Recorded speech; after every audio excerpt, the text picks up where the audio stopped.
Indian national Congress Peyad മണ്ഡലം കമ്മിറ്റിയുടെ നേതൃത്വത്തിൽ ഉമ്മൻചാണ്ടി അനുസ്മരണവും മതസൗഹാർദ്ദ സദസ്സും സംഘടിപ്പിച്ചു. പേയാട് SP കൺവെൻഷൻ സെന്ററിലാണ് പരിപാടി നടന്നത്. ഉമ്മൻചാണ്ടി പുരസ്കാര സമർപ്പണം, ആദരിക്കൽ, ഭക്ഷണ കിറ്റ് വിതരണം, ചികിത്സാ ധനസഹായം എന്നിവയും ഒരുക്കിയിരുന്നു. KPCC ജനറൽ സെക്രട്ടറി സുബോധൻ ഉദ്ഘാടനം നിർവഹിച്ചു. ബിജു പേയാട് അധ്യക്ഷനായിരുന്നു.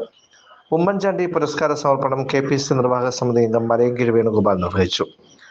യൂത്ത് കോൺഗ്രസ് ജില്ലാ പ്രസിഡന്റ് നേമം ഷജീർ മുഖ്യപ്രഭാഷണം നടത്തി. കർഷക കോൺഗ്രസ് ജില്ലാ പ്രസിഡന്റ് തോംസൺ ലോറൻസ് ആദരിക്കൽ നടത്തി. യോഗി രാജേന്ദ്രാനന്ദ, സരസ്വതി മഹാരാജ്, ജോൺ കുഞ്ഞ്, ബാദുഷാ കാരുടെ തുടങ്ങിയവർ പങ്കെടുത്തു. ആശംസകൾ അർപ്പിച്ച് Vilappil block Congress committee president Malavila Baiju, G Sasidharan Nair, Sobhanakumari, Peyad Sasi, A Babukumar തുടങ്ങി നിരവധി പേർ സംസാരിച്ചു. ഉമ്മൻചാണ്ടിയോടുള്ള ഏറ്റവും പ്രിയപ്പെട്ട സ്നേഹം പങ്കുവയ്ക്കുന്ന ഒരു നിമിഷത്തിലൂടെയാണ് നമ്മളെല്ലാവരും കടന്നു പോകുന്നത്.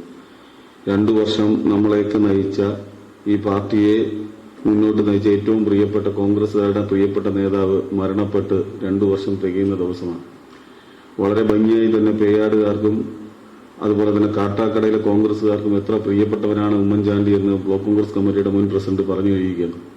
ഒരു ജനകീയ വിഷയം, ഒരു സാധാരണക്കാരനെ ബാധിക്കുന്ന ഒരു വിഷയത്തിൽ എങ്ങനെയാണ് ഒരു ജനകീയനായ മുഖ്യമന്ത്രി ഇടപെട്ടത് എന്നുള്ളത് നമുക്ക് എല്ലാവർക്കും അറിയാം.